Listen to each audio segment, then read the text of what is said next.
Welcome to ACFIM Talks. Very good morning, good evening, good afternoon, wherever you are, and you are listening and watching from today, the 25th of March 2021. And on the sad note, we continue to mourn as a country for the loss of the Right Honorable Jacob Walanya, who has been the Speaker of Parliament for the 11th Parliament. And in that regard, let's observe a moment of silence as we honor him.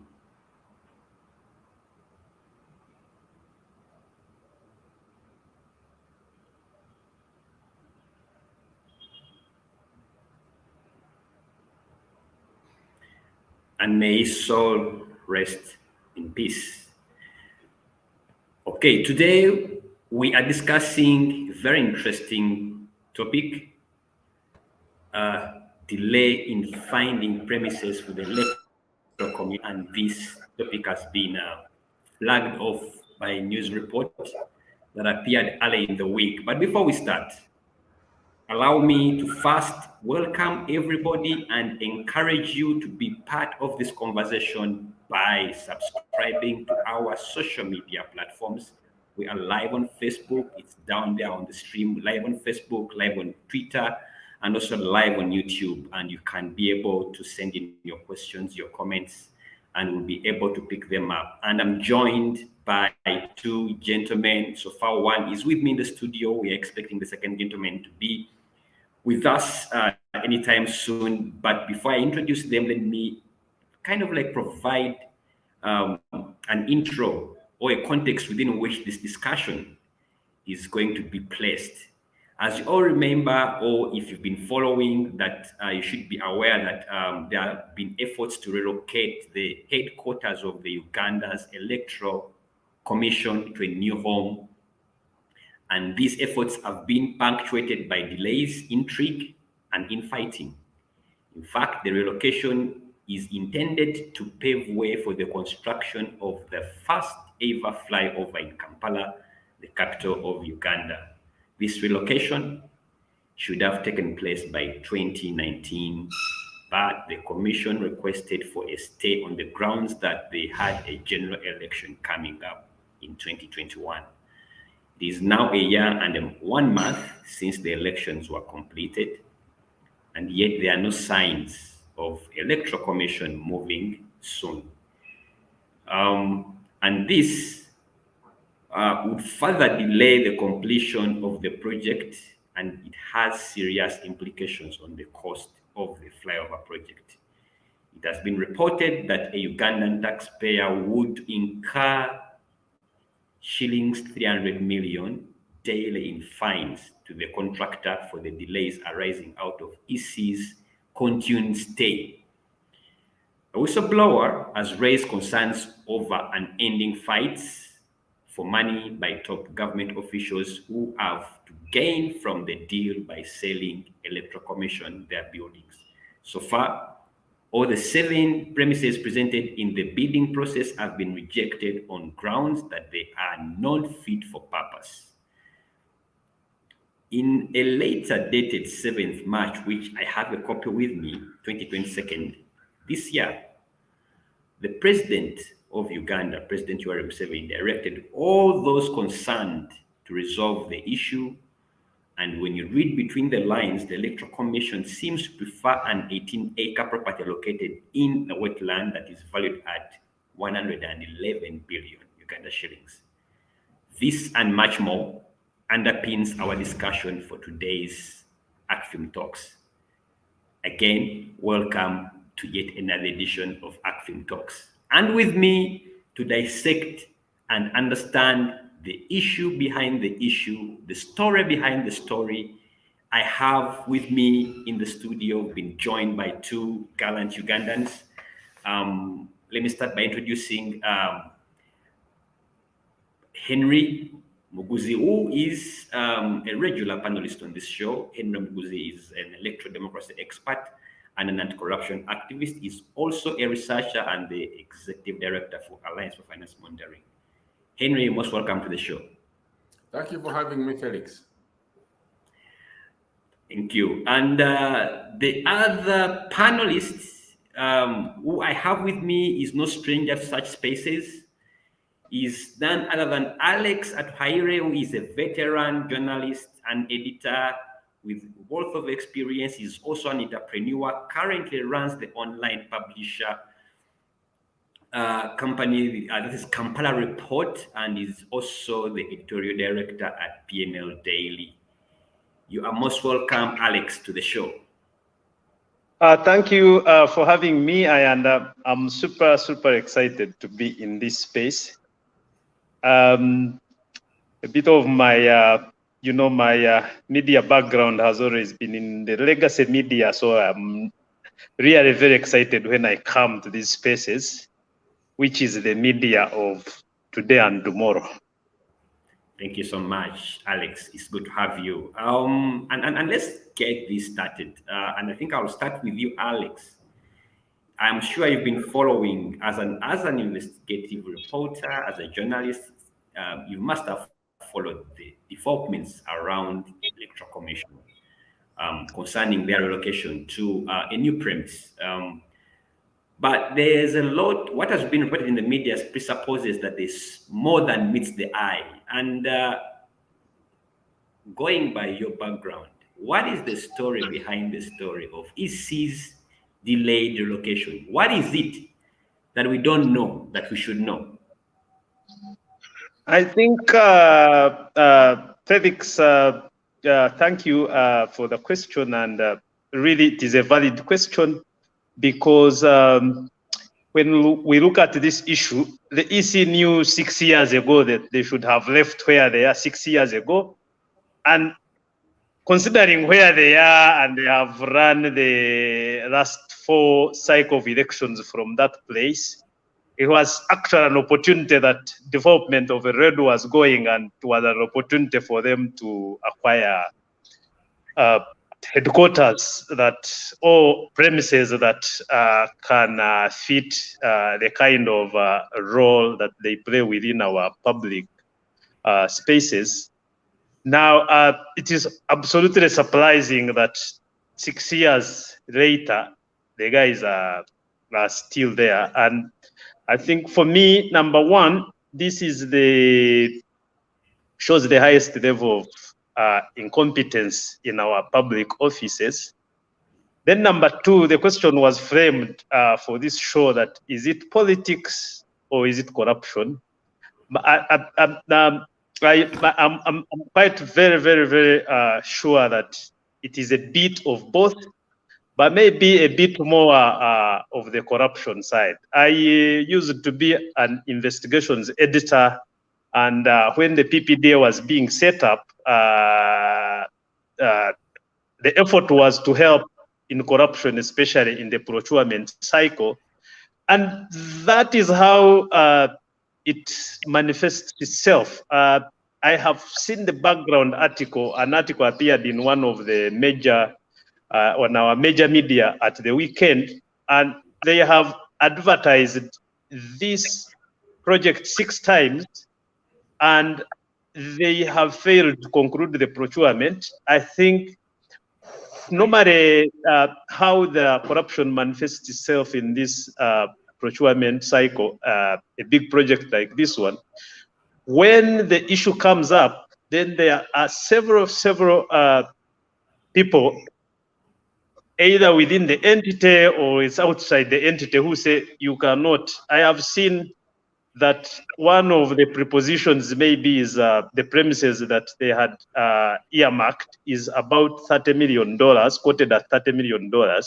Now, there are people in this town, there are people in our public life, there are people in our public offices who believe that you cannot spend $30 million, which is about 100 billion, without them benefiting.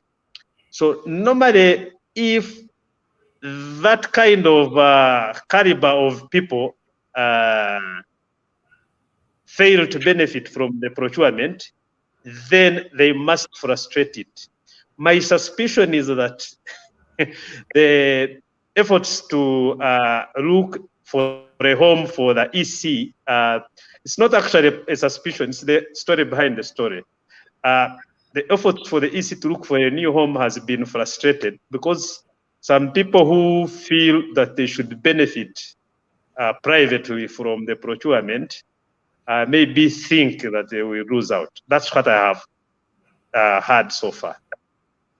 All right. Thank you, Alex. Let me come to you, Henry, on this one. Alex points out corruption seems to be the underlying currents with this ping pong concerning the relocation of electoral commission. Let me come to you as an anti-corruption activist, Henry. What should we read into this ping pong? Thank you, Felix. And of course, I start by adding my voice to the millions of Ugandans that are grieving the departure of a gallant son of the soil, Honorable Jacob Olanya, and also express gratitude for sharing the platform with my colleague at arms, Alex. Now, as you will understand that I think it's important for Ugandans to understand the importance of this institution. There is a sense in which Uganda seems to have agreed that democracy will be the best form of governance going forward.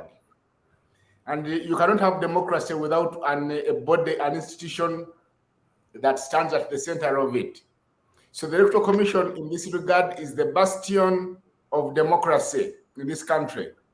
Now, I do know that from 6 years back, the original plan was to construct premises for the Electoral Commission. As you have seen, may have noticed, government's policy is more leaning towards constructing premises for offices, which is why Insurance Regulatory Authority has constructed, PPD has constructed, National Drug Authority has constructed. So the Electoral Commission approached Uganda Land Commission and asked for land on which to construct new premises. The Uganda Land Commission, until now, has come back and came back after 3 years and said, look, we have failed to find land. We cannot locate land. What that meant is that now the issue of land cannot be found. But the irony is that on the sidelines, the same Uganda Land Commission was able to find land in Nakawa Naguru housing estate, which it allocated to 50 private individuals and companies. But at the same time, they're telling the Electoral Commission, we cannot find land, which takes you to the question, the issue that Alex raises of frustration. So then you discover that, oh, there must be a force underneath that is frustrating the efforts of constructing new premises for the EC. Because then if they construct, those who own properties that they want to sell won't be able to sell. So frustrate them, they don't build, so they come to us. Because what is given is that the flyover has to go on. As a matter of fact, it already started. Therefore, relocating the headquarters of the Electoral Commission is out of the question. Now, so push them to the limit. So those who frustrated the Uganda Land Commission, it is not true, as we know now, that Uganda Land Commission failed to find premises. And indeed, for an institution such as the Electoral Commission, it would be very difficult to find premises and already constructed kind of building that is fit for purpose because of what they do. So they were frustrated, that we understand. Now, came to the issue of procuring. You recall that this institution has been plagued with corruption. And therefore, I will not be surprised to see that the reason there are these delays is because there could be a number of these scheming and scrupulous government officials who have owned, properties across the town that each want to make sure they are the ones who are best evaluated. And therefore, if they sense a situation where they are not likely to go through, then they sabotage. This is where we are. So I think it is more, again, of corruption than politics that we are seeing all these delays. Okay. Thank you, Henry, because you raise an issue to do with their vested interests. Now let me come to you, Alex. Who stands to gain from this ping pong between EC moving, not moving, we are not moving, there's land here, no land here? Who stands to benefit? We may have to first go with that who loses. It is us. These are public resources, so we are losers already. And of course, the people who gain will be the people we talked about, and Henry also talks about that. The people who maybe own some of these things, and they're going to fight, and the person who wins the fight, and then will gain with his group. But having said that, let me come to the issue of the president's letter. Because when you started the show, you quoted the president's letter, and I was absolutely, when I was given a call to come to this show, I tried to do some research, basic research, and I was absolutely very, very surprised that the president can write a letter that is absolutely misleading, both in terms of fact and context. And that one only goes to confirm my suspicion that maybe the people who are vending these things using the IGG, they will use those offices. They will use the IGG. They will use whatever office, and then of course when they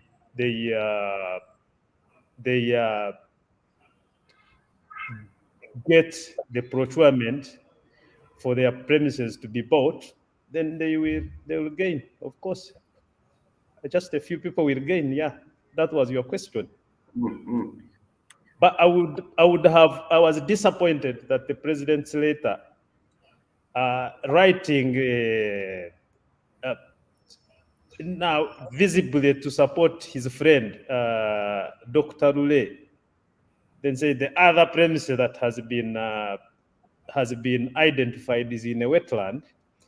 Now I tried to find out what premises they were talking about. Then I was told it was where a school was, an international school, games. And I know I have played football there with colleagues from my contemporaries from Ontario School. They used to play their league there at the football pitch owned by Games, and I was surprised that the president could write a letter that was so lacking in terms of facts and context. So, I mean that tells you that just a few people are maybe the president's friends, Professor Rure. They will, at the end of the day, gain from this delay. Wow, thank you. Henry, Alex is referring to a letter, and I hope that my producer can flash that later. In that letter, which is dated 7th March 2022, the president informs one of the owners, Professor Godfrey Rule. He informs him about the process, but he's very quick to I think direct the other parties involved to resolve the matter. And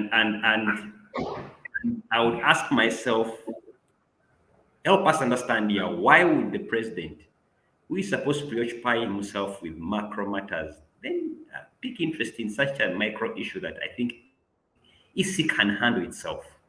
What is the interest of the president in such a matter? Thank you very much. You see, when you look at this letter, you can read a lot. Every time I look at that letter, I pick out an angle. But let me try to present some of the few things, interpretations I make from this letter. Number one, the question you ask, which is a founded one. Why would the head of state, the fountain of honor, who is supposed to concern himself with macro issues, geopolitical issues, international issues, policy issues, get to descend into the arena and direct on a matter which would be so trivial? Never mind that democracy is important, the institution is important. Number one, the spirit of writing this letter undermines the independence of the institution of the Electoral Commission, which is one thing they have been, the detractors have been highlighting, the lack of independence of the Electoral Commission. Because now, who are you, the head of the procurement unit of the Electoral Commission, to even decide otherwise? It's like the axe is hovering over your head. That's number two. Why would the president write to one Professor Godfrey Roulet and reveal such information, such as there is another property, and then he mentions it, and then also the numbers? By telling him the numbers, he's actually telling him, you see, if you had quoted below, you should actually up the numbers. But also, why do you put him in a ping pong situation? You get two bidders and pit them against each other.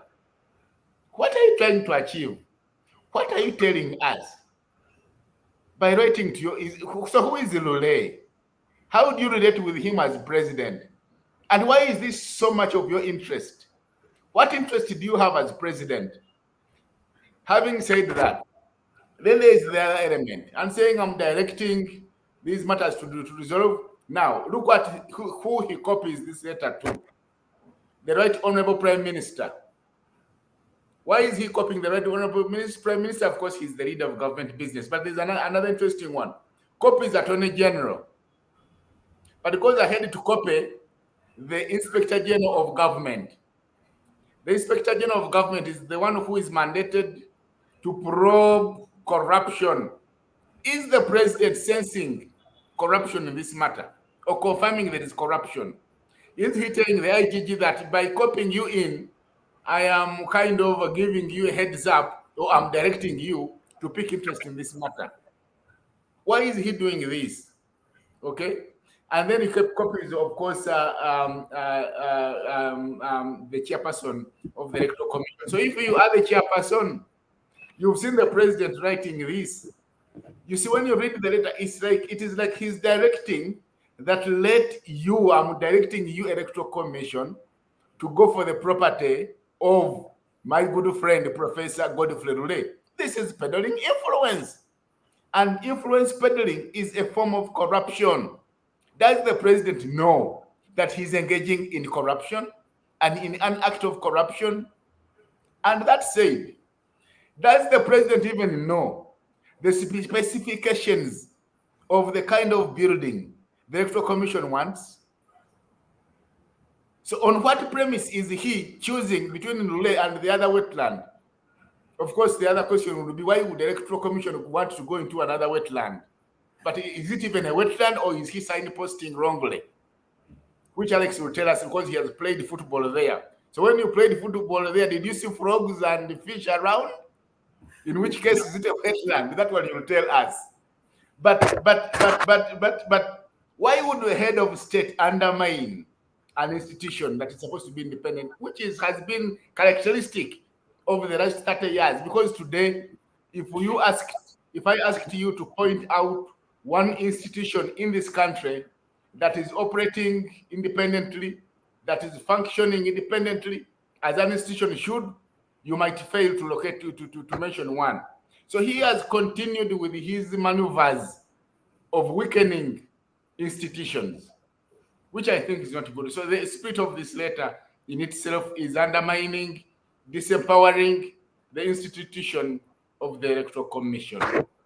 Thank you. Thank you so much, Henry. This is interesting. Alex, I want to bring you in here, and I want to read verbatim here. I think it's the last it's the last part of, because it says, by copy of this letter, I direct all concerned to logically resolve this issue, because where electoral commission offices are today needs to be vacated in order to complete the construction of the overhead road. I think he meant the flyover when he said overhead road. Now, when do we draw the distinction between the president? When does a directive from the president presuppose an order? How do you interpret, if you were prime minister, you were EC, how do you interpret such a letter? It's an order. I think the constitution is very clear. When the president directs something, it has to be done in that direction. I think the constitution gives him a lot of powers to to give this kind of directive. Now, of course, it also gives him the audacity to make sure that the basis of his directives are in public interest. So maybe what we need to discuss here is that these kind of presidential directives on a procurement issue, do you think it is in public interest?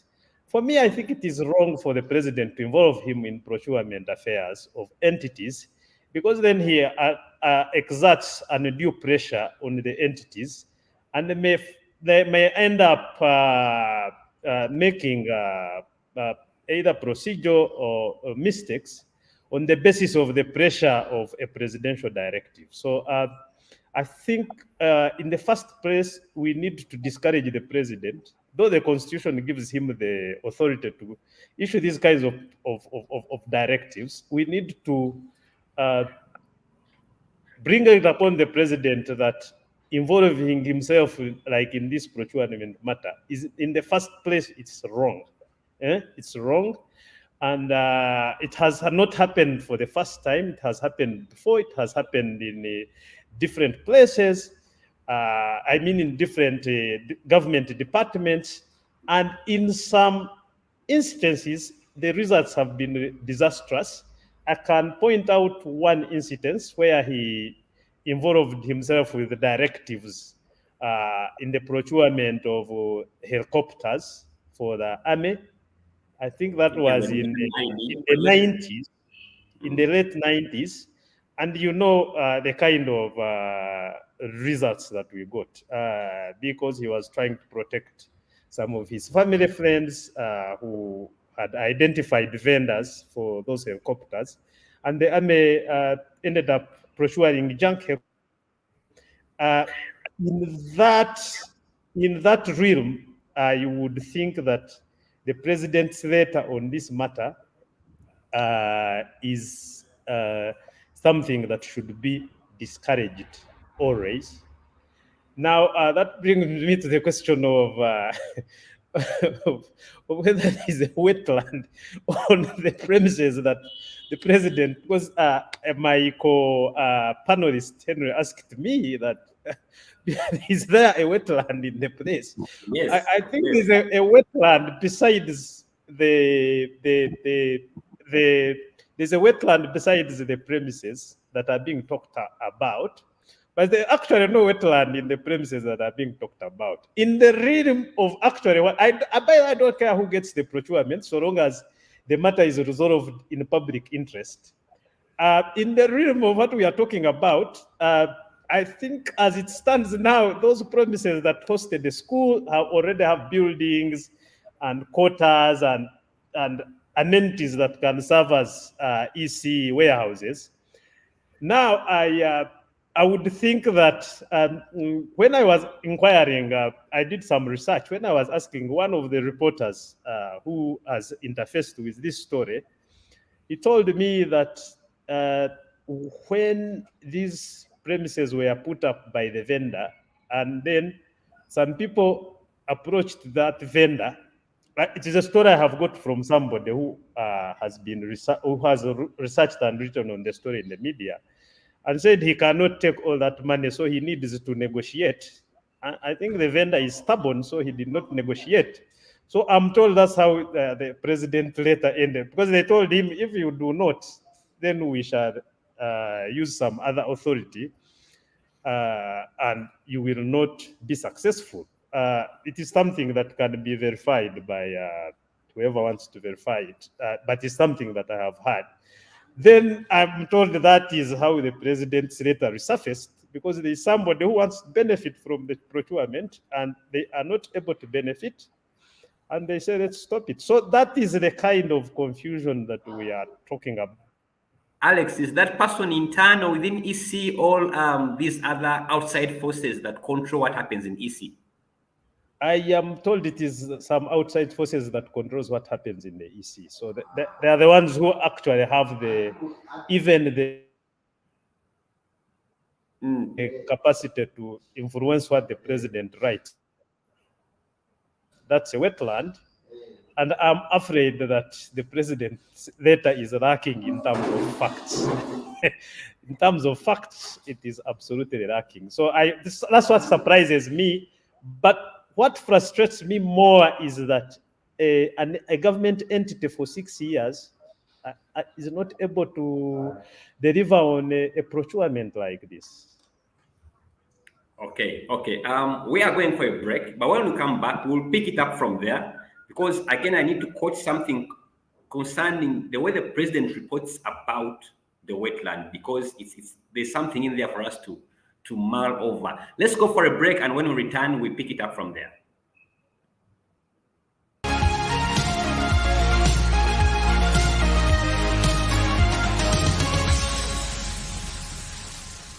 Welcome, my people. A cup of coffee, please. There is tea. Everything, snacks are on the way. Yeah, thanks, but the reason that's why we are here, our people need different services. We at least need an ambulance at every center free. My sub-county is the forest. We used to depend on the former MP's vehicle, but when he lost his elections, he took away his vehicle. Of course. So what does that mean? Use your budget as a district to procure the ambulances. If I could, I would. But unfortunately, government operates differently. I'm saying, Chairperson, this is very serious and urgent. Yes. And why are they called local leaders then? Local government. You people, who sent you here? I know, of course. We are concerned citizens who are watching people dying every day. We've lost our beloved ones just because of poor health services. Something has to be done. You are right. Something has to be done, and very fast. Yes. That's transport for you. Go back. But All your concerns are taken care of. I will handle. But Have a Chairman, safe journey.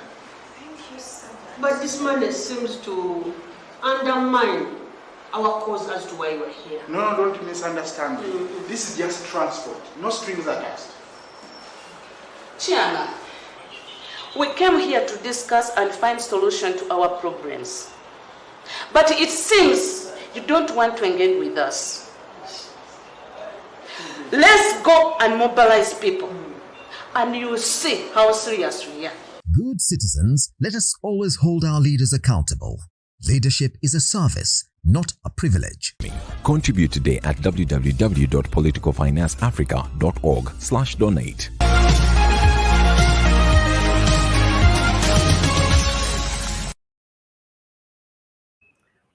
You are still watching ACFIM Talks, and we are discussing the delay in finding premises for the Electoral Commission.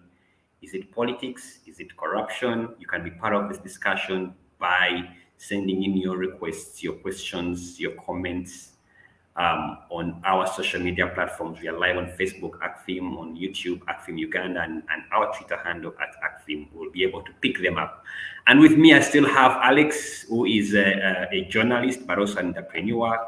And also I have with me Henry, who is a democratic activist and also an anti-corruption activist. So before we went for a break, we were trying to dissect the ingredients of the letter and what message can we deduce from the language in the letter. And Henry, let me come to you here, because I think in the second paragraph of the letter, the president, the way he says this, actually, let me read verbatim. He says, however, here, he just hears. He hasn't confirmed, but he's hearing that the 18 acres is in a wetland. And if that is the case, then your property gains the upper hand. If the president is referring to Atuhaire, which is, for me, in English terms, that is called a rumor, because he has not proved it is a wetland yet, and then is vouching for another property. But the 18 acres are also valued at 111 billion against the property the president vouches for, which is measuring 4 acres. What do you make of this? I think for any compos mentis Ugandan, when you see your president doing this, you ask yourself the question, first of all, what is the impetus? What is the motivation of the president in doing this? And when he writes a letter like this based on on half-baked information or intelligence, which we don't know has been happening already, because someone says, I'll fail you, then goes and informs the president that, look, that thing is a wetland. Like, he can come and say Felix is a terrorist, and then you are arrested and skin plaqued. So, but it is wrong for the president to write such a letter on the basis of half-baked information. He has not cross-checked, because he has all the personnel at his disposal to go and check out, cross-check, and confirm this information. Number two, why would the president descend into an arena where he's likely to burn his fingers? Like Alex pointed out already, he already burned his fingers on the junk helicopters. Why would you want to repeat the same? So it remains to be seen what is the motivation in this. But the truth, the ineffable truth has to be that the people who want to sell properties to Electoral Commission are people that are well connected to the president. These are cronies of the regime. They are able to whisper to him, speak to him. I think they can also access him in informal spaces. So we don't know. There could be family members. There could be, any crony. So this, in a situation like this, you only pray and wish that your president comes out of it clean, and that doesn't not dent his reputation. But for you to write something like this and tell another bidder. So in this case, what do you want? If I am Professor Ule, I receive this letter, what do you want me to do? I go waving it to the Electoral Commission and say, look, give me this thing. Here is the letter. What do I do? So you get to see he's only confusing the parties more rather than help them arrive at a meaningful solution. Okay. Alex, going by your word that this is probably not a wetland, but reports suggest it's a wetland. You clarifying that it's just the wetland is next to the property. But you know that where EC currently is located, it's okay. Let's say it's a former wetland, because there have been episodes. It's actually a wetland. Even you have seen. I'm being humble with my words. And we've seen. I think the Electoral Commission has suffered episodes of floods in that area. The recent one actually cost the Electoral Commission, I think it lost vital documents and machines, including the main printer that prints the voters' register. So let's hypothetically assume that the place in Luzira is a wetland, and also where EC was or is at the moment is a wetland. If I'm a reader, and I'll be asking myself, and it's a question I'm throwing to you, does EC ever land? What is EC and wetlands anyway? That question reminds me a story I covered about 15 years ago. There was a dispute. Nyakana's house had been demolished in the city, in one of the city suburbs. And then Nyakana accused the then local government minister the General Kahindo Tafire of following him up. Then I remember interviewing General Kahindo Tafire. I said, Nyakana says you are. No. General Tafire said, Nyakana's house was in the wetland. So what is he doing in the wetland? Is he a frog? So maybe that's the kind of question you want to ask. But anyway, seriously, my frustration is that the EC has for 6 years failed to conclude this procurement, and information we have is that every time the matter comes up, vested interest frustrate the procurement. And they have, and you see what has happened. They find themselves in the kinds of politics that they find themselves in. Because if the presidents write a letter to intervene in the procurement, because that is, there has been procedural corruption in the processes, but now that brings in the political angle, and it might actually end badly. It will, this anyhow, because now they have to start the construction, the phase of the construction of the road at where the EC is currently premised. This will end, and my suspicion is that the public, the more they delay to conclude this, the more they will expose our public resources to a position where we shall not get value for money. And I mean, that is my frustration coming into this debate. Yeah. Okay. I just want to pick it up from where Alex has left it, because if I were the president, I ask myself two questions. The EC is in a wetland. They have already lost every printer. Is it likely that they have again chosen a land that is in a wetland? In which case, then you doubt their medulla oblongata. Now, so that is one indicator. Number two, then the other one would be maybe the one who told me it is a wetland did not tell me the truth. So, do you think that the justice of the High Court would superintend and oversee a decision that moves him from one wetland to the next? So I think these were all things the president should have kind of read between the lines, and he discovered that whoever gave him intelligence had given him wrong intelligence. Because in this country, we know that the president has always been a consumer of half-baked intelligence. They have labeled people who what they are not. They have created situations which don't exist. And therefore, I think the president needed to have taken stock of the situation before he intervened. I think he, at any one time as the head of state, because it's contingent on you to oversee the strengthening of institutions and grow institutions, you don't just jump into the arena at every smallest instance and undermine these institutions in the way that he has. So I think he needs to go back. The problem is he cannot retract this letter. Okay.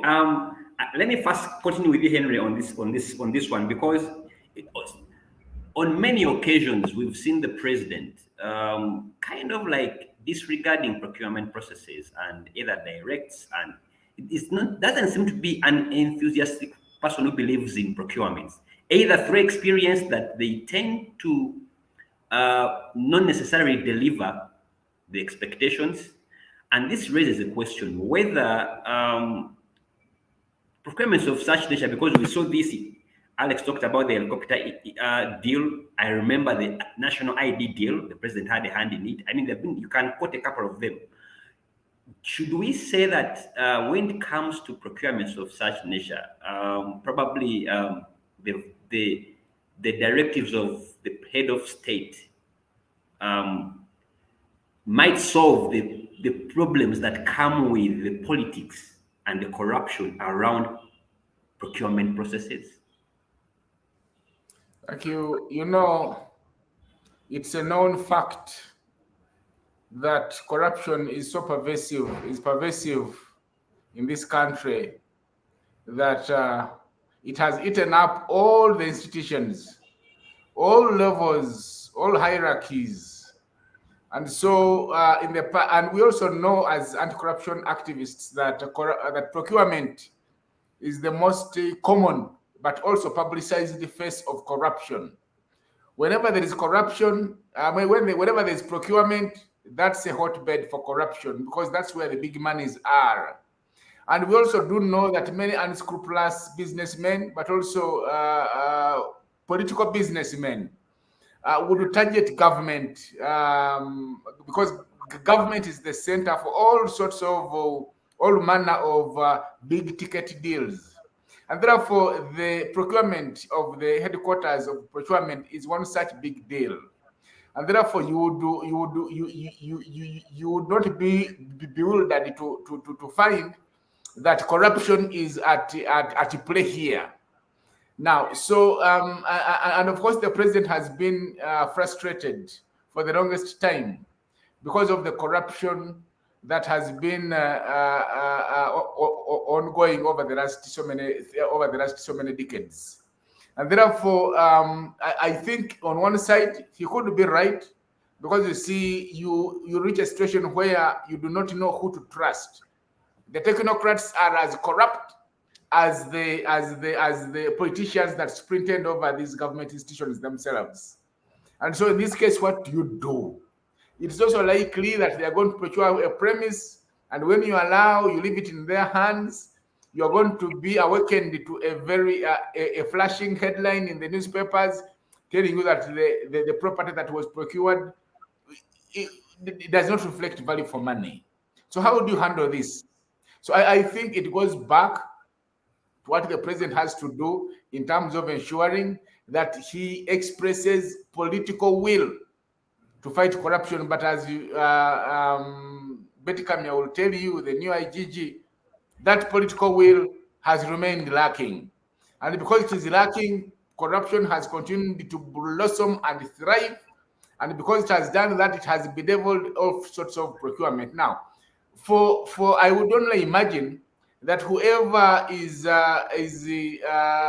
orchestrating or managing the choreographed corruption maneuvers to ensure that they cause a crisis situation, that the deadline for making sure that the EC current premises are demolished nears, that the EC, the government will say, instead of having the EC properties thrown out on the roadside, let's just go with this choice. I think that's what they are doing, trying to cause a crisis from which they will profit by manipulating and making sure that the procurement goes down the path of the one they want to benefit from this one.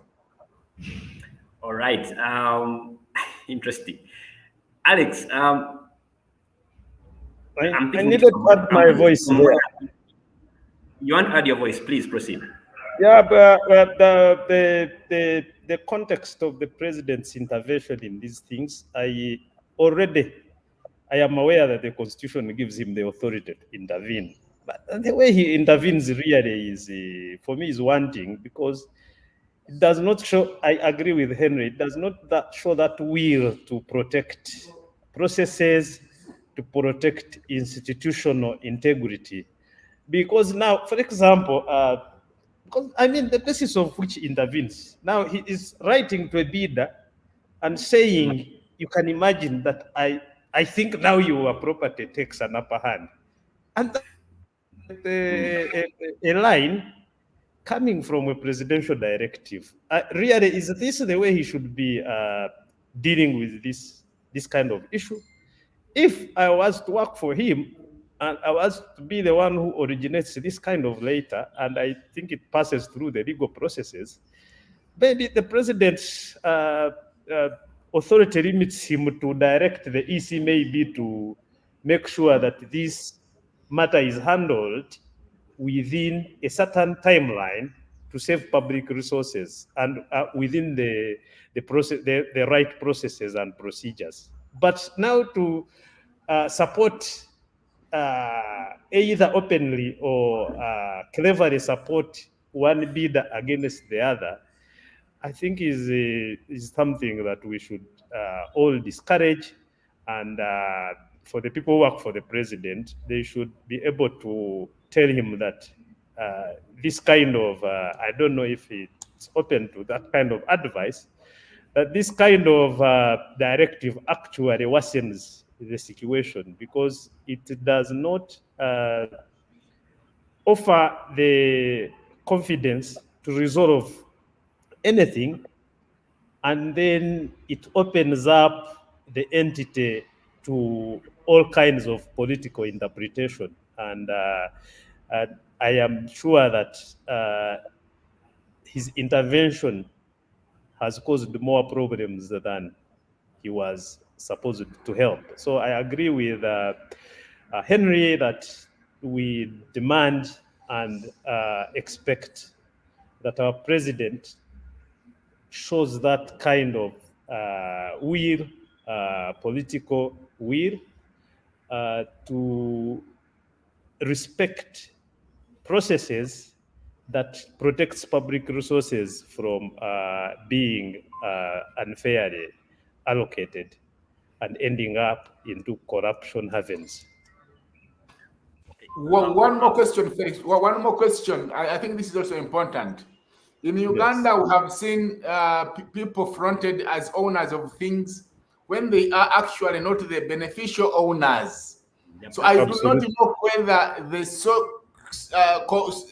said Professor Godfrey Rule is actually the owner of this premise.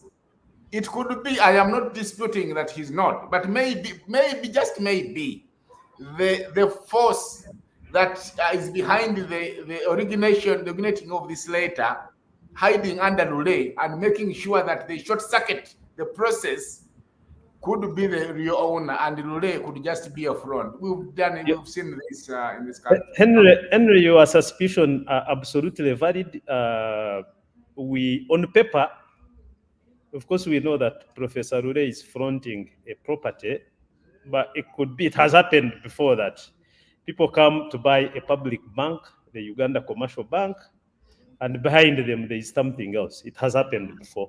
And it has happened in several other instances and in several other scenarios.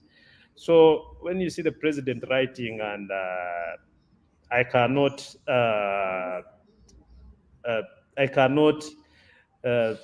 rule out or I cannot discourage public suspicion, there may be the person being fronted really is not the beneficiary of this procurement. So it has happened before, and we can cite 2, 3, 4, 5 examples, and in 4, 5, 6 different scenarios. But the point for me is that these public processes need to be protected from directives, especially from high officers like the president, that actually do not resolve the issues, but actually worsen the issues that are expected to be resolved. Okay, indeed, Uganda is rich with precedents of when you double click names presented behind there's something else. We have about 5 minutes to the top of the hour and close this show, which gives me room for one question, basically around the EC. When you look at the way EC is caught up in this politics at play, but also the precedents again when it comes to EC finding itself tainted with corruption scandals. I think even last year, was it last year? I think it was last year when Museveni sacked top officials. I think 2020 sacked top officials citing corruption. When you have such an electoral management body whose integrity is a bit questionable, can Ugandans then comfortably, authoritatively continue to trust electoral commission given its its history and in terms of being the body that can actually deliver free and fair and credible electoral outcomes, free of influence? Can we trust the EC? Let me start with you, Henry. Okay. It is quite abnormal to see a beast that meets an antelope, eats it, then moves on, meets a cob, eats it, and you who is rabbit, then you start consoling yourself that it will not eat you. Because it is a beast, it is a beast. So the Electoral Commission that is riddled with the corruption, you will remember in 2020 when the president sacked those top officials, the excuse he said, the premise upon which I've sacked this is corruption. So if they are corrupt in terms of procurements and other things, how will they now insulate, how would they become angels when it comes to receiving money to alter results or to type different figures?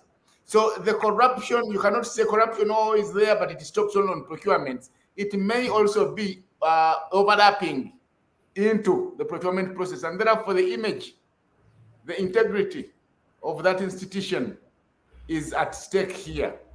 A number of Ugandans are saying, look, with the corruption we are seeing already, so even those that were sitting on the fence in terms of the allegations that the EC receives money or corruptly, alters the electoral results, that kind of comes to be confirmed.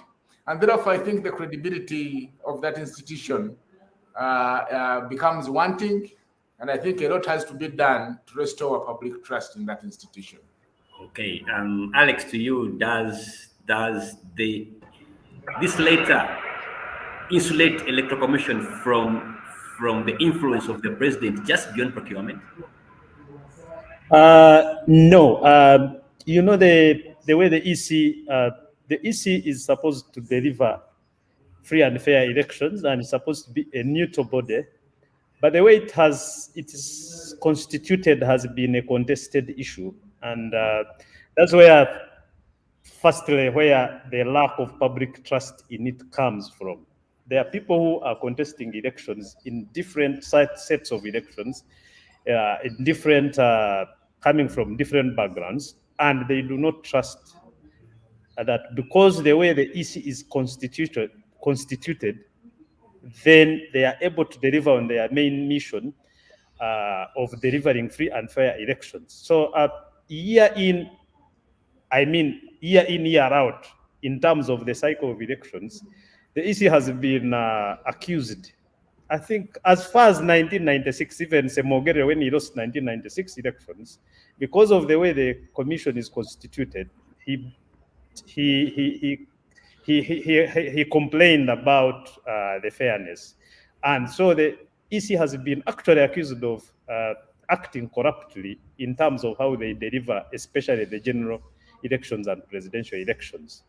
Now, that lack of public trust from that angle of